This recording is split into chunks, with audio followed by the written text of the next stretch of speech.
After the All Blacks' dominant victory over Argentina, many might think the wounds of the previous defeat have already healed. However, Justin Marshall disagrees.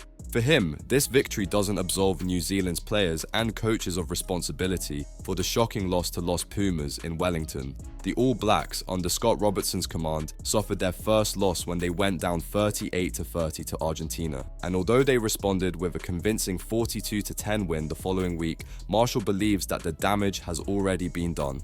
"We should have beaten them twice," Marshall told the platform. "I said last week that what we can't do is bring the past back. We cannot bring back the damage to the jersey in Wellington that Argentina inflicted on us." Marshall criticizes the idea that the team could redeem themselves the following week.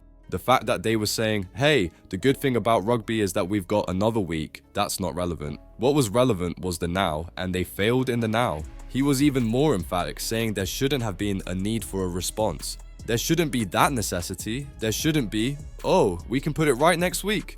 The previous week was the important one, and if you drop the ball, then you got to live with that. Unfortunately, that loss is going to hurt them as a team this year.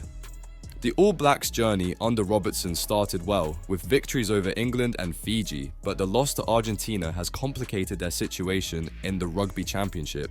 Now, New Zealand will have to defeat Rassie Erasmus's Springboks twice if they want to retain the title they've held for the past 4 years. Marshall remains troubled by the performance in Wellington, but he hopes that the result over the course of the season will help put the loss in perspective. It is a team they should be able to beat because they showed how they can do that with the right attitude at Eden Park, he said. However, he points out that by the end of an extremely tough test calendar, which includes 15 matches, 5 of them against the top 5 teams in the world, that loss to Argentina will be a heavy burden to bear. It's great that we turned it around, but yes, it should have been 2-0, and they have to live with the fact that that's not the case anymore.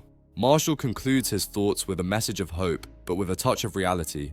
But in that lies an opportunity, ambition, desire, and the chance to put that loss into perspective by beating teams that are better than Argentina. Justin Marshall's words are a reminder that in rugby, every defeat leaves a mark. Will this loss to Argentina really haunt the All Blacks for the rest of the season, or will the team manage to turn this scar into a new source of strength?